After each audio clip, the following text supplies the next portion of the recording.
শীর্ষ সন্ত্রাসীদের নামে এখনো চলছে চাঁদা দাবি, ফাঁকা গুলি করে ভয়ভীতি দেখানো হচ্ছে ব্যবসায়ীদের। রাজধানী মোহাম্মদপুরে চন্দ্রিমা হাউজিং এর পরিচালকের অফিসে সোমবার দুপুরে ঘটেছে এমন ঘটনা। পুলিশ বলছে স্থানীয় দুষ্কৃতিকারীরাই এমন ঘটনা ঘটাচ্ছে। আসিফ সুমিতের রিপোর্টে থাকছে বিস্তারিত। এটি একটি ব্যবসা প্রতিষ্ঠানে গুলি করার দৃশ্য। সোমবার দুপুর 2:20 রাজধানীর মোহাম্মদপুর শেরশাশুড়ি সড়কের 75/20 নম্বর ভবনের সামনের দৃশ্য। ব্যস্ত সড়কে মোটরসাইকেলে আসেন হেলমেট পরিহিত দুই যুবক। তাদের একজন ভবনে ঢুকে গুলি চালান।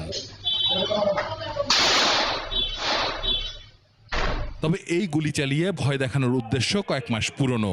শীর্ষ সন্ত্রাসী ইমনের নাম ভাঙিয়ে চন্দ্রিমা হাউজিং ব্যবসায়ীদের কাছে চাওয়া হয় 50 লাখ টাকা। গত 24/3/2025 রমজানের সময় ক্যাপ্টেন চাঁদা চেয়েছিল 50 লক্ষ টাকা। আজকে এতদিন পর কোনো কথা নাই, বার্তা নেই, কেউ আমাকে ফোনও দেয় নাই। আজকে দুপুর 2:20 হঠাৎ করে একজন এসে গুলি করে যায়। মার্চ মাসের 24 তারিখেও একই প্রতিষ্ঠানে হামলা চালায় দুর্বৃত্তরা। সে সময় ভাঙচুরের পাশাপাশি ঘটে গুলির ঘটনা। পুলিশি অভিযানে গ্রেপ্তার করা হয় একজনকে। ওই গতবার তো ইমনের নাম ব্যবহার করে চাঁদা চেয়েছিল, সেভাবে তো আমরা তদন্ত আগাচ্ছি না।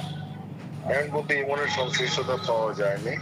এ ধরনের হুমকির ঘটনার নেপথ্যে জড়িতদের গ্রেপ্তারের চেষ্টা চলছে বলেও জানায় পুলিশ। আসিফ সুমিত, 21 টেলিভিশন, ঢাকা।